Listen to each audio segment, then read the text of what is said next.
So, we were talking about what we were going to discuss on the way over here, and we thought maybe we'll have a quiz. So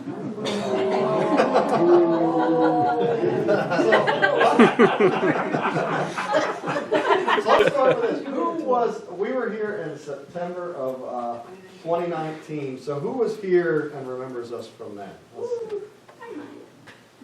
So, 3/4 of you. So, the ones that didn't raise your hand, don't worry, you won't be quizzed. You're see,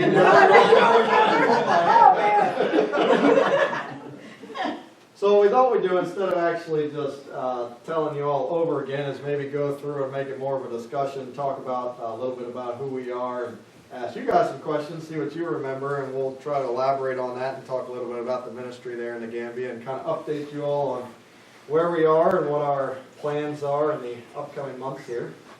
So, so let me ask you, can someone tell me maybe my testimony, something that's unusual about it? What prior to being a Christian, does anybody remember what I was? You were an engineer for a company that makes domes. That's right, conservatories. Very good. Before you were I called was a into director of ministry. manufacturing, so pretty cool.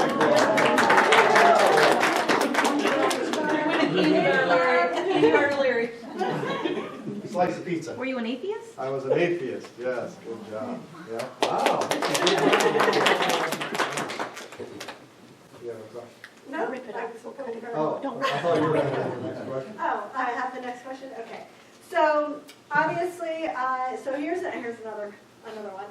So, about our Patrick being an atheist and so on and so forth. When did Patrick and I start courting and getting together? Does anybody remember that? Super easy. Okay, so we met in junior high. Okay, he was in the band. I thought he was super cute. No, I'm kidding. He was weird. He played in the band. Anyway, and then we ended up dating a little bit in high school, because who doesn't want to date an atheist when you're a Christian? So that's part of our testimony. Is as we grew in our friendship, I actually led kind of a dual life. I had my Christian friends, and then I had my secular friends. And so I led sort of a dual life when it came to that. But obviously he wanted to move forward in our relationship. And then I said, well, you're not a Christian. And he goes, well, why does that matter? I said, it has eternal ramifications. And so that's when he went on his journey to basically prove me wrong, shut me up, so we could move forward. So God had other plans. Amen.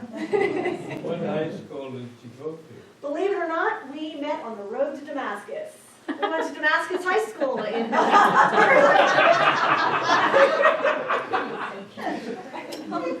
Well, easy question. Where are we from? Maryland. Damascus, Maryland. Oh, you said Maryland?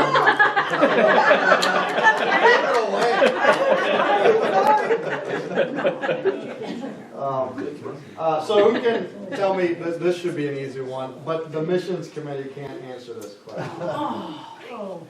So what country are we headed to? That's not fair, we were just there. So.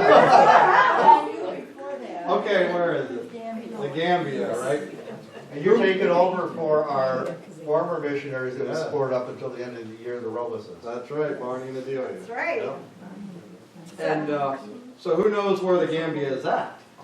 Africa. It is in Africa. Where in West Africa? Africa. Woo, she West got it. Africa. Northwest. Right here.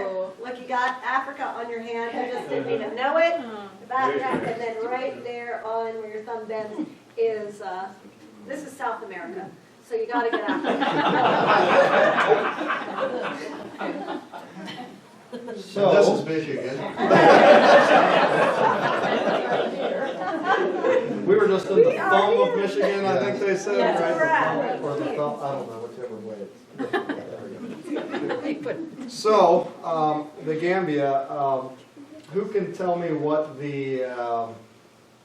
what's the major religion in the Gambia? Muslim, Islam, that's right. Yeah, so Islam. It's actually, the Gambia itself is about 95% Muslim. And who can remember the people group that we'll be focusing on in the Gambia? This one's getting a little tougher now. We'll get into some details here. So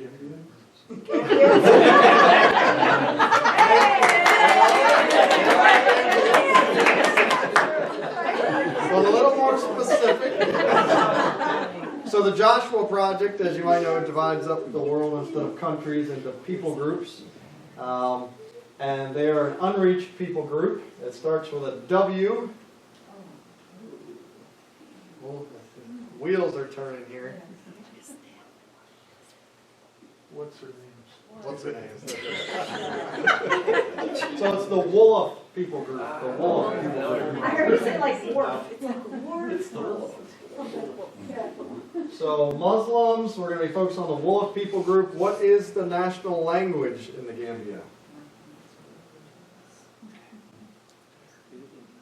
It's English. That's right. The national language is English. However, what language are we going to need to learn when we get there?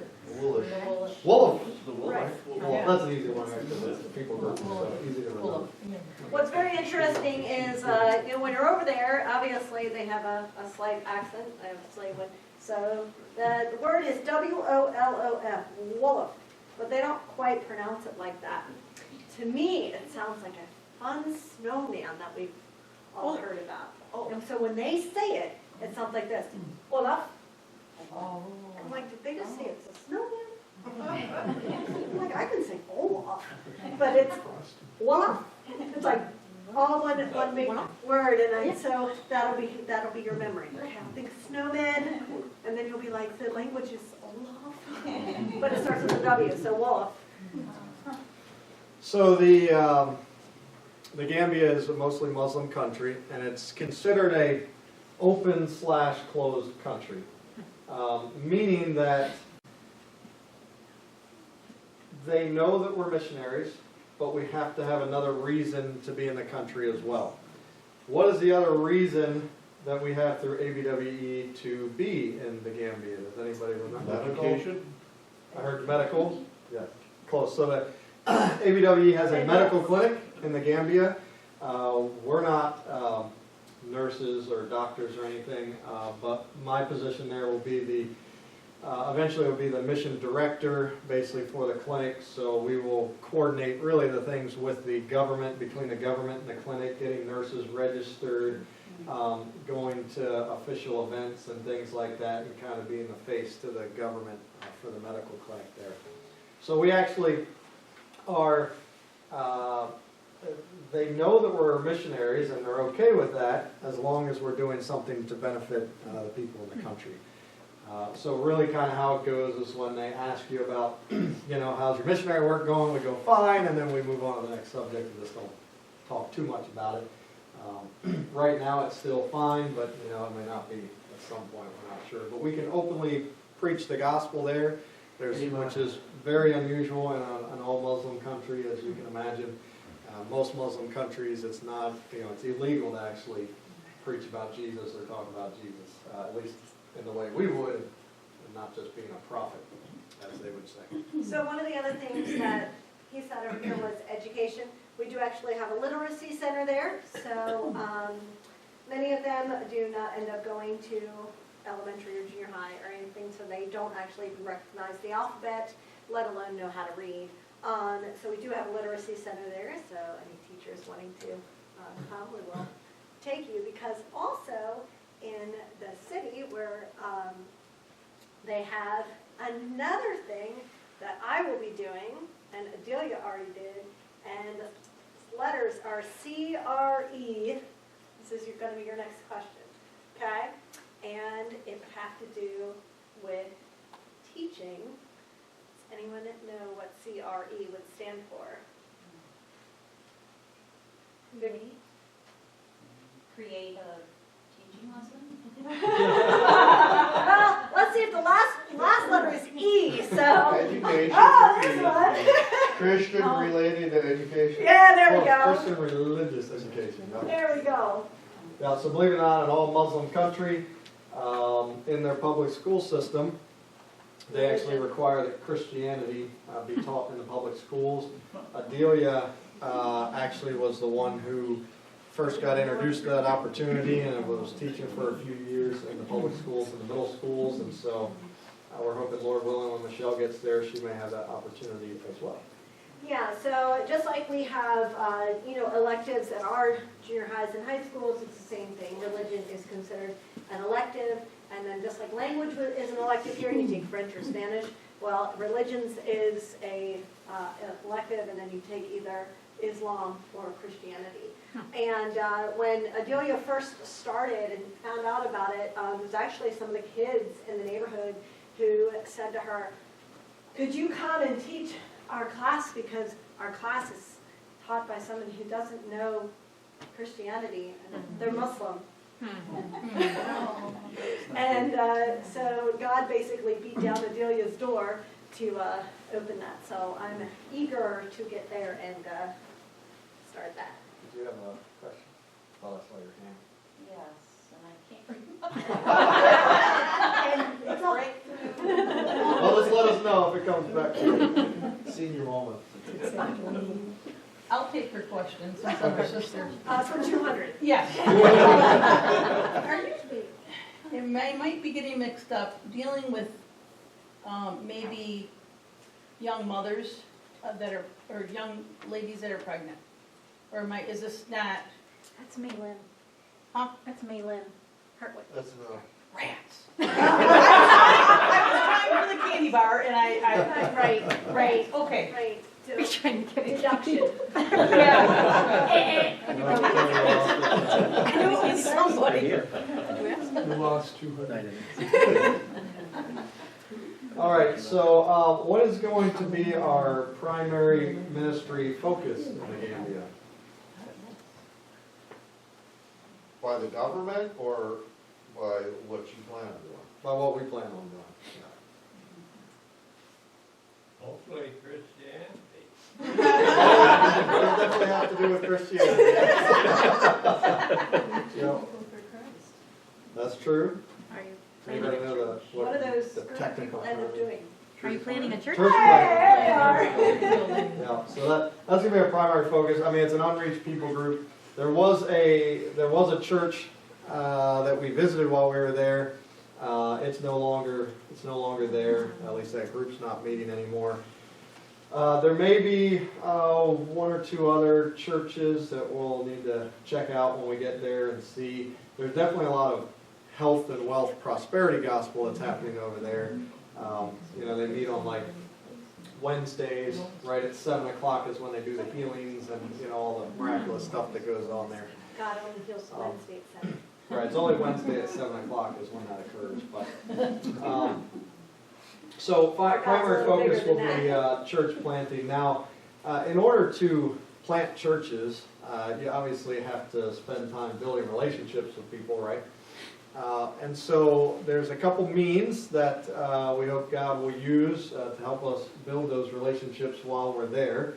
I've talked about one, which of course I'll be working with the government, so I'll probably have some opportunities to maybe build some relations with government officials. But what are some of maybe the other ways that we might be able to build relationships there that we hope to use? Well, some of them is gonna be through the school system. Yeah, you got that one? All right. And there's two others. Two. Anybody know? Will you be like a chaplain at the clinic? Nope. I didn't hear it. Inviting them into your home and getting to know them one-on-one? Close. Any outreach with your children? That wasn't one of them, but that may very well Okay. happen. Yeah, certainly I hope it will. So what we, two other things plan to do. ABWE has a radio program that they broadcast 5 or 6 days a week, and it gives a chronological teaching of the Bible, and then at the end of the radio program, they give a phone number that goes out to the missionaries, and so in the capital city there, Banjul, I'll continue to field those calls, and then go out and visit with the folks that have expressed interest, share the gospel with them that way. and then continue to disciple them, and they've seen a lot of fruit through that ministry in the past. So that's one thing that'll continue, and then there's one more, which I hope to be able to do through business, since my background is business, is working with current business owners, young entrepreneurs, really as a way to build relationships with people. I found business is very effective at being able to do that, and so we hope to be able to continue that. Now, you mentioned Bible studies in our home. Actually, what we would do is have Bible studies in their homes. And that's kind of an important, just, it doesn't seem like a huge deal, but particularly in a Muslim culture it is. And it's very important not to just be talking to one person, right? We want to talk to the whole family because they're very community oriented. So, if just like a child or just the wife came to Christ, it's probably as far as it's going to go. But if the whole family there together, particularly if it's an elder that's in the family, they found within Muslim cultures and community-related cultures, next thing you know, it can just spread right throughout the community when someone who's in charge or one of the elders in the community accepts Christ. So what we're looking for really is what you might call people of peace, people that as you talk to them, they express interest in what you're saying. They seem to be receptive to God's truth. And then we would sit down with them, in their home, work through a Bible study with them, probably 10, 12 weeks or something of that time frame. And what's very important is that we want to build in multiplication right from the beginning, right? So that goes to the next question. So he's going to go multiplication into, what are you guys, just guessing, what would you think that looks like? If we're going to build multiplication right into it. Because we can do it right here in your church. Starting with a small group? Starting with a small group. Okay, so I got this small group, but we're trying to multiply. So now you just got a group. So if that head of household, like if you talk to them and they're on board with what you're saying, I mean, they're probably gonna tell their friends and neighbors. That's right. It's gonna So spread you throughout build it the community. right into it. You would immediately say, and we're going to get together next week, but you gotta bring a friend. the process Gotta really bring is the next that what you're doing is, even maybe before they've accepted Christ, they learn a truth that you go through in the Bible study, right? And you go, well, who can you tell this to that might be interested? Right, so right from the get-go, each week, hopefully they're going out and telling someone they know about the truth that they just learned. Because the idea is, we don't want to go to Gambia and just plant one single church and, I'm the pastor there or something like that. ABW's tried that in the past and it didn't work so well. Part of the problem is that, I don't want to give away maybe my next question, but I think of another way to explain it. What we want to see is churches planting other churches, right? So we don't consider it success if one church is planted. We see it as success if that church is planting another church, and that church that got planted is planting another church, and seeing that occur, fairly rapidly, so that you see multiplication movements that occur. Let the locals actually work on the planning. You're sort of the seed to get them going, and then the success if they go out. Right, and that was actually going to be my next question, but you're kind of answering, so that's good. So yeah, we 100 don't points. want 1,000. That's right. Just before I even ask the question, so he's definitely a million. $1 million. So what we don't want is, I don't ever want to be the pastor of the church, right? Because there's a couple problems with that. One is, I'm bringing my American culture with me, and that's going to be very hard to get rid of. I may do as much as I can to try to adapt to the Gambian culture, but I'm never going to be a Gambian, right? It's just not going to happen. I mean, I can't change my skin color either, so I'm going to stick out, right? And so what we want is, we want to raise up national pastors, and we want them making the decisions. We want them to look at the Bible, be led by the Spirit, and make the decisions for themselves on what their church should look like. Now, we anticipate, let's just ask the question. What would you anticipate a Gambian church looking like? What would it be? So it's an all-Muslim country, and while it's not militant Muslim, there is definitely persecution that occurs pretty heavily within the Muslim culture.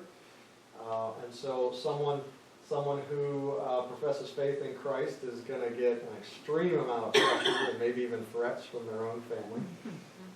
What would you envision a church looking like? Let's say they would have to meet in separate, their homes, so that they don't stick out.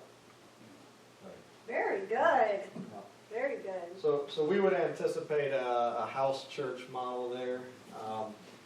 Not that they would necessarily have to meet in secret, maybe like the China's underground church or anything, at least not yet, I don't know. You know, if something really took off there, that could very well change. But one of the things we've seen, not just because of the persecution, but, I mean, those of you who handle the finances around here, I think you know it costs a lot of money to operate a building like this, right? And in the Gambia, they're very, very poor, so to try to own and operate a building gets very, very costly. And mistakes have definitely been made in the past where the American church will come out and we'll put all this money together and we'll raise all these funds for a building, and we got this beautiful building that we build for them, and then we leave and they don't even have the funds to continue to operate the facilities, right? And so you don't want to create that dependence upon us. We want them to establish things that they can put forth and run on their own without that issue. So, yeah, so the church will be more like the mango tree over here at this part of town. And then the avocado tree on that side of town. They meet at 10, they meet at 11:30. Or do I have another question? See, now you put me on the spot. That's right. Oh, my. All right, so a big question usually is, where about my outfit. Everybody always asks, So, did I have this made? Did I make it myself? Went Everybody to asks. Pinterest and just, This is not on Pinterest. So, any guesses? Had it made. That's right. We had it made. This embroidery right here was actually made with foot pedal. So, I think I remember you sew, right? So, with the foot pedal, they've got all this embroidery, all of this, just amazing to me, because the electricity is very interesting out in the Gambia. What percentage do you feel that we will have electricity? What percentage of the time when we're out in the city? 50%. 50%. That's really good. So about Another midday. million points. I remember that from last time. Yeah, so about 50% of the time, they usually turn off the electricity about around noon, because that's when it starts getting super hot. And because obviously the demand, more people are on the electrical system, more people want air conditioning. So obviously the demand goes up, and it's not like there's a nuclear power plant out there. So they just stop feeding it fuel, and so we stop getting electricity. All right, so I have a tough one for everybody That's now. mine. When we first move out to the Gambia, we have to do language learning. We talked about that, learning Wolof. What is the name of the village that will be living in the first year to learn language? It's where Barney and Adelia first started their ministry. They were there for many years.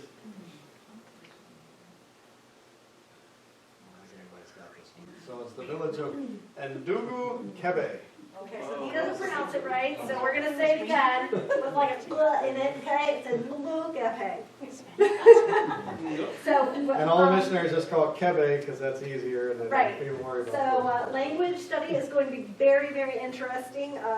One of the things we did when we went out there is obviously we're going to get a language helper, which is very fun.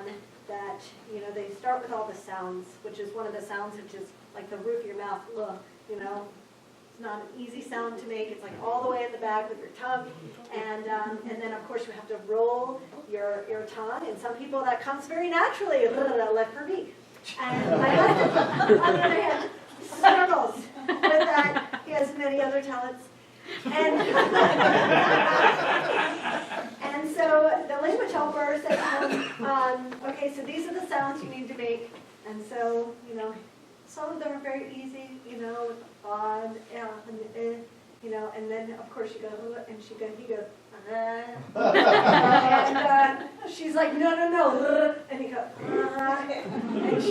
and she's like, no. He's like, I'm saying what you're saying. She goes, no. So language is definitely going to be a challenge. So does one of the ways that we're going to actually teach us language is a huge lesson in humility. Okay. So when you go to learn a language, this is general for learning a language, what is the fastest way to learn a language? Be immersed right in with the society. That's right, immersion. Like many other, if we were going to Togo, we'd be able to live in Paris a year. But we're not going to Togo. We're going, so we get to go live in the village. And the way that they have a language helper, and she teaches you, and you say, oh, I'd like to learn a phrase, and they teach you that phrase, and then you go, and you say the phrase, and then the Gambians go, with their language, and then of course you go, thank you. And then you leave, and you try to write down what they said, and then you go, what'd they say? Get back to your language helper. And so it's just this big lesson of humility, of going out every day and to learn language. The Gambians, from what we've been told, their form of encouragement that they use is actually to call you dumb or stupid or, why can't you just get this? That's the way they feel you're going to pick it up quicker if they just make fun of you a little bit. So you got to get Thick skin. Thick skin. Yeah, they're pretty, I guess, abrasive people, you could say. But, I guess maybe we'll learn the language faster that way. We'll see. So,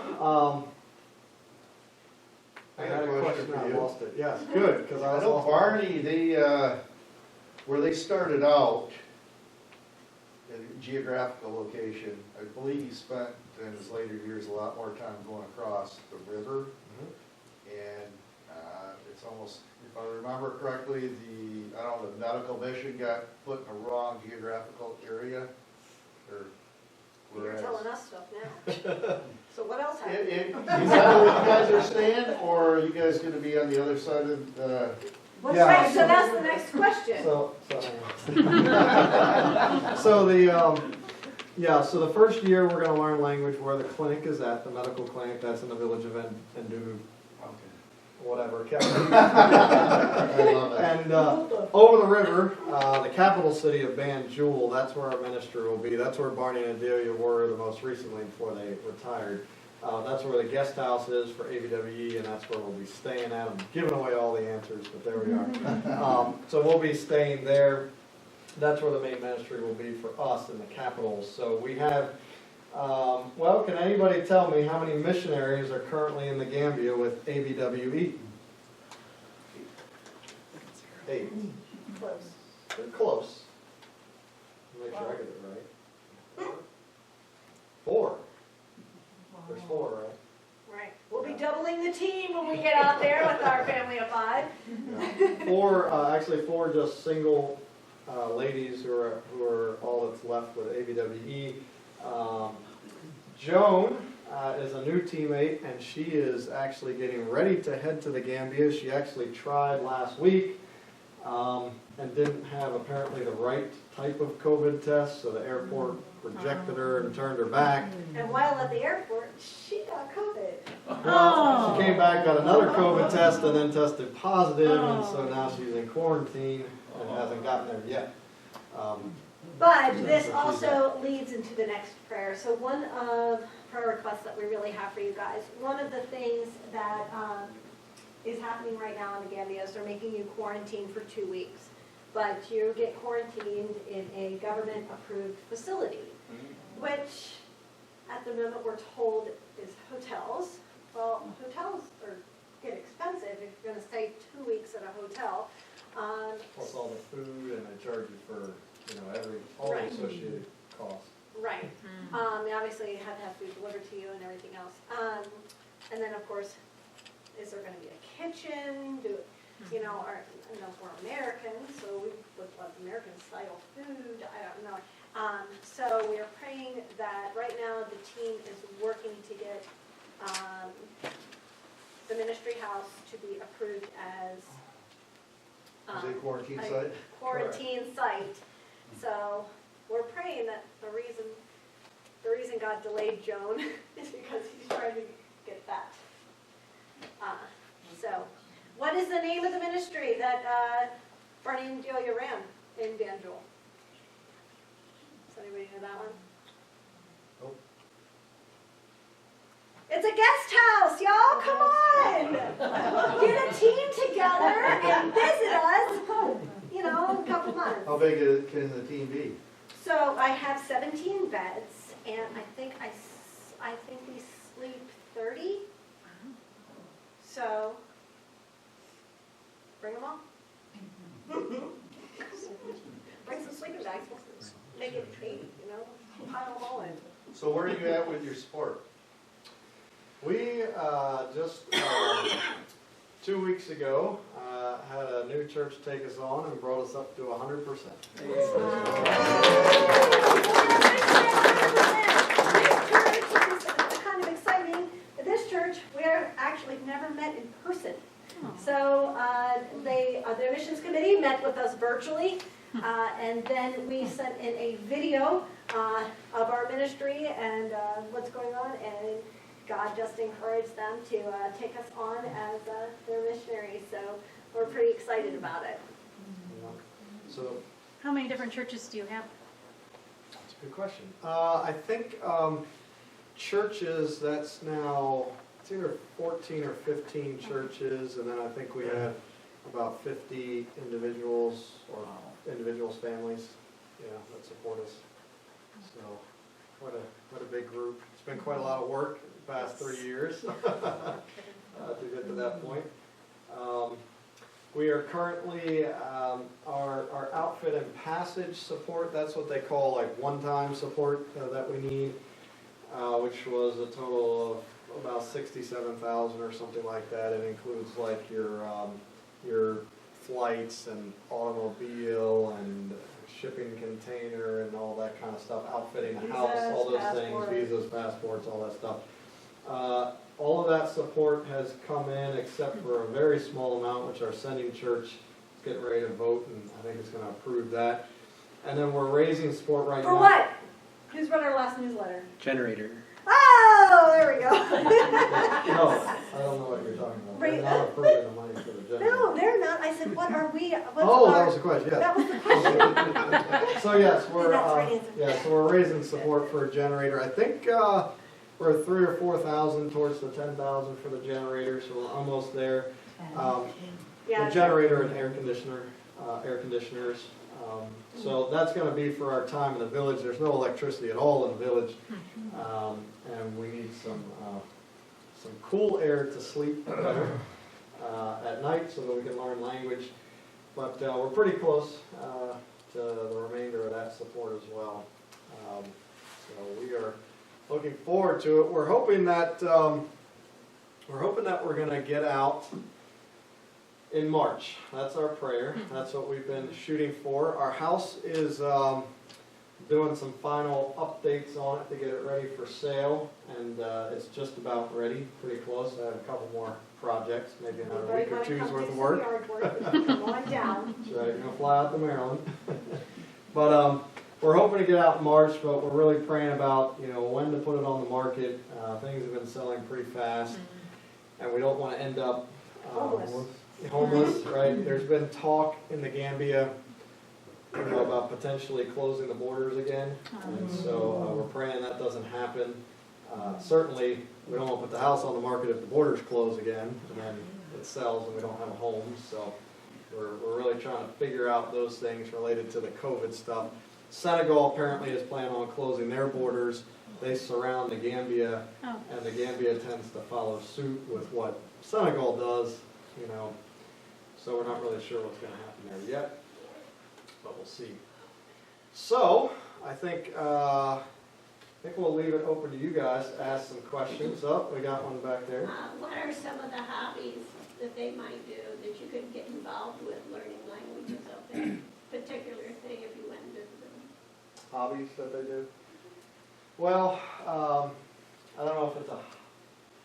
Sitting around is their hobby. In Yeah. the shade, Oh. not in the sun. Drinking tea. That's a hobby. So hot. You don't. It's Yankee Africa tea hot. or South It's tea? Africa hot. So temperature-wise, it's about, it depends. So there's two seasons. You have the rainy season and the dry Hot, season, as a they little call it. less hot. And it's hot and hotter. So the dry season they call the cooler season, and that's because there's not as much humidity in the air. It can still get to 110 or 115, but it's a dry heat, so it should be good. It doesn't quite get that warm during the rainy season, but 100 degrees and 90% humidity is really hot, because you just can't sweat, you know, it doesn't help you. Hobbies, you know, a lot of times I think when you're dealing with a very poor country, hobbies is just not a big focus of theirs. Certainly, I know they have some things, for example, there is, I don't know if you call this a hobby, but it's at least a pastime that some of the women have, is I saw this happen, it was pretty interesting. Women will get together in a group, and they'll all pool their money together and save it for a period of time, and then once that time comes, when they either hit the money that they were going to save or a certain time period comes, they all have to decide what they're going to spend the money on. And I was sitting there with a young man who Barney was discipling, and there was this group of women out in the yard there, and they were sitting around there all braiding each other's hair. Braiding hair, I guess you could say, is definitely a hobby they do. They're really big into their hair. But they were sitting around, and they were just arguing and yelling at each other because they couldn't decide what they were going to spend the money on. It was quite a scene to see this discussion happening. I couldn't even imagine how they were going to come to an agreement on what I couldn't understand what they were saying, but Barney was laughing like hysterically. Yes. I just have a couple questions on living in the Muslim culture. Will you have to wear a head covering everywhere you go? And will you hear the call to prayer 5 times a day? Yes, no, and yes.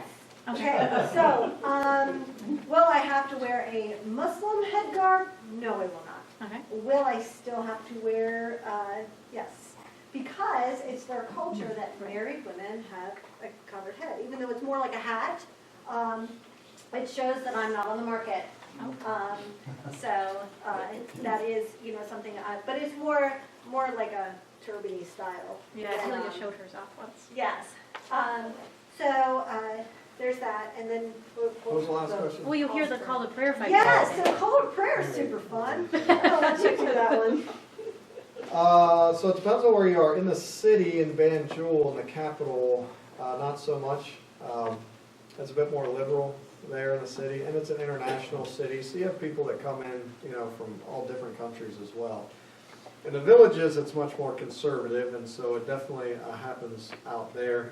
And in fact, when we were there, staying in the village, we had walked all through the village with a fairly good-sized group of people. We had the executive director over Africa, the regional director was there, and so we'd come through and said hi to everybody. Well, I guess they decided that they wanted to, you know, make us aware of what they did, and so the call to prayer in the evening went on till about 1 o'clock in the morning with over the loudspeakers, the different mosques.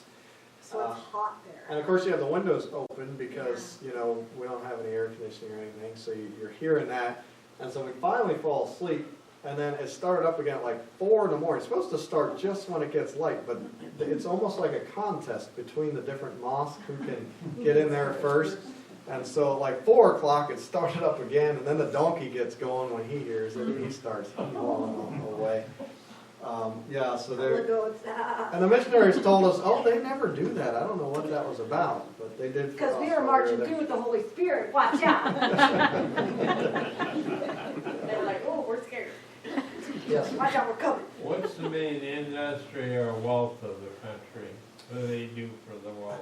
They, a couple things. Agriculture is a big part of their industry, and then tourism is a large part of their industry. So they have beaches there on the coast, and a lot of Europeans come to the Gambia to go to the resort hotels there and the beaches. So that's a big part of their business also. Very, very nice hotels they have. Yeah, big, beautiful 5-star resort hotels, and they're really cheap in Monkeys in comparison. the trees. Yeah. It's very, very pretty. What was the main reason that Africa hasn't become a world of nations such as Europe or North America?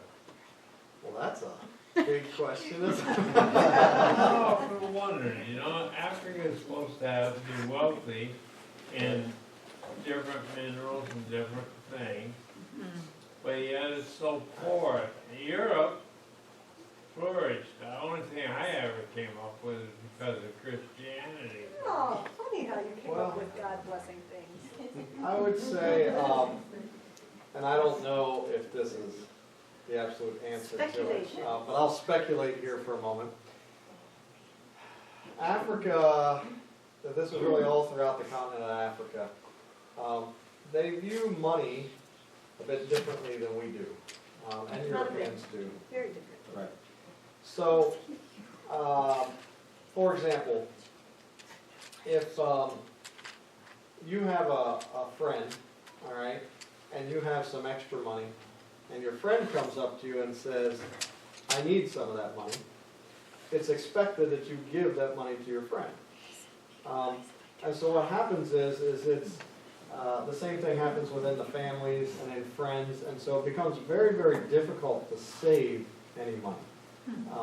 And if you know anything about business, in order to build up capital and invest in a business, you need to save money to build that business up and grow that company. And so I know the business owners would have a very difficult time because anytime they get any money, they immediately have to give it to family members. And it's so poor that when one of your family members is starving to death, how do you not give them that money and say, no, I need to keep it for my business and invest it? And so I think that has at least a pretty large impact on their success as in the business world, being able to grow industry and build big businesses and industry that we've been able to do and other countries have. It certainly worked for them as far as keeping people from starving to death. It's kind of like their social security system because they don't have social security. So the more friends you have, the more security you have, if that makes sense. And it's And they almost use that. expected in the friendship as well, like as soon as we're friends, we're gonna start exchanging money. And that's like almost part of the friendship. It's definitely going to be a challenge, out there, having that, the amount of money that you start exchanging and that it's, it just gets a little hinky. Hang on one sec. I saw a question. Do you have your hand up over there? Yes, what's your question, Sue? In the Gambia, can you guys get monkeys as pets? Danielle, our middle child, says, how do I get a monkey? And I said, well, you could probably have a vet. So when we were in the village, so we're in this house, right? So solar panels, so we have a whole bunch of batteries. We go to the house, we go to bed, and all of a sudden we hear beep, beep, beep. And we're like, there's a bomb or something in the house. It's beeping. I don't know if it's the refrigerator's bad, I don't know. And they were like, oh no, that's the bats. The bats beep. They're like, they're sonar bats. What does that do with monkeys? It's coming. I'm with you with that.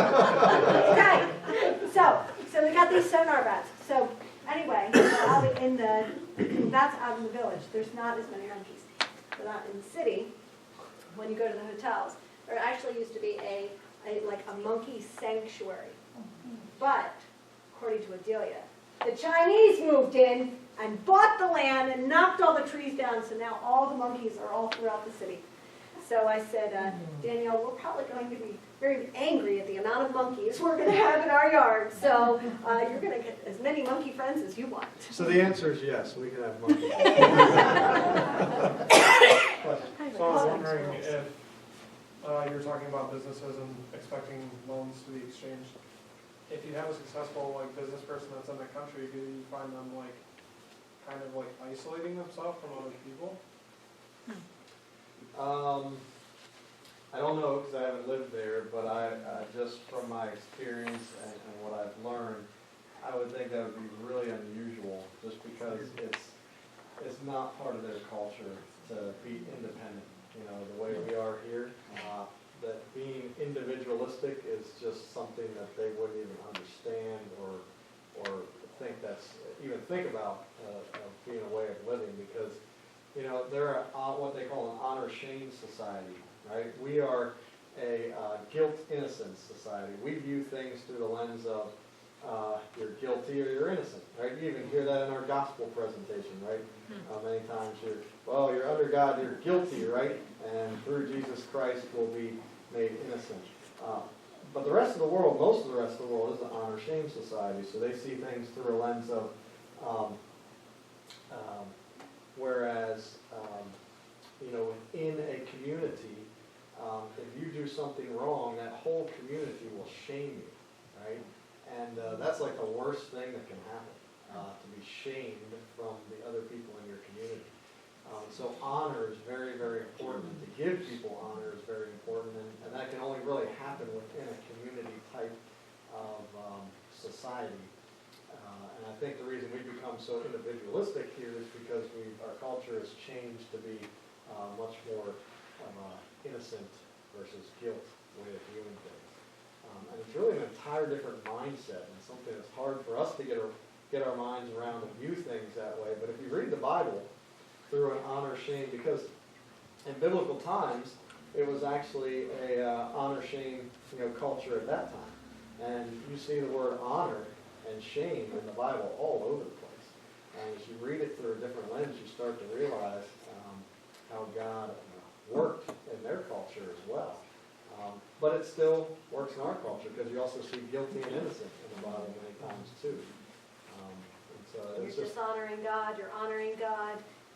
You know, your sin dishonors what, you know, the glory of God. And definitely, now that we've brought it to your attention, we see it all the time. Now, we elaborate on that. You guys are gonna go over there with 100% support, so obviously you're gonna have some money. How do you create friends and not ask them to?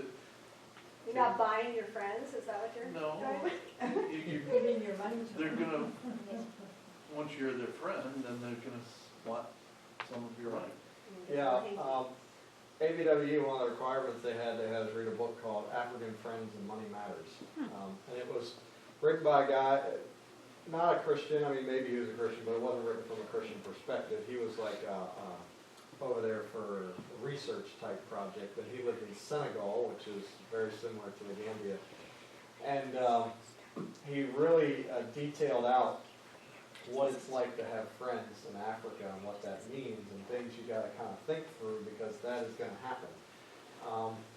And so what you have to do as a missionary, and I think you know, it's different for everybody kind of how they deal with it, but there's a couple things.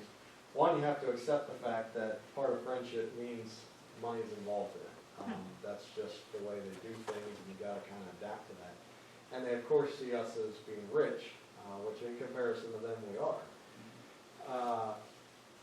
But you have to be very careful with how you give money because they can end up becoming dependent on you very quickly. And you don't want to create a dependency at the same time, but you also don't want to offend everybody because you're not giving them money. And so it's a very difficult balance to figure out how to do that well. And I'm not sure anybody does it perfectly or has come up with a solution. Joanne, who runs our literacy center, she said one of the challenges she had when it came to the money exchange was then asking them for money. Because that's how friendship works. She's like, of course, I didn't need it. But I knew in order for the friendship to be reciprocated, I was to ask them for money. And she said it was so awkward for me, coming from American culture where you don't ask people for money. Yeah. You apply for a loan or something. You're from a bank, from the stranger. You don't go to your neighbor, going, hey, could I have $10? She said it was definitely very awkward, but she's like, with that, obviously she's been doing it many years. She's like, I've gotten more and more comfortable with it. But it is part of expected in the friendship. There's also policies that the team has in place in ABWE that I think it's during your first year, you're not allowed to even give over a certain amount of money to anyone without the team actually approving it, just so that you're not accidentally doing more harm than good that you don't realize. And so a lot of it's just talking with the other missionaries about these situations and how should I handle this, you've had more experience with this, what should we do? So you got somewhat of a support network to sort of guide you through that. Right. That's So we're awesome. very, very appreciative, obviously, in Barney and Adelia. They said anytime, just call us up, we're around. Any more questions? Yep, Patrick, let's take one more. Sure. Doesn't have to be mine. One? Yes. Is Gambia friendly towards the United States? Yes. They like our money. Yeah, the Gambia receives support from a lot of different countries, and I think the U.S. gives some support. The Gambia is not militant. They really don't even have much of a military at all. They rely on Senegal for the military. In fact, I remember, I think it was Barney who told me, somebody told me this.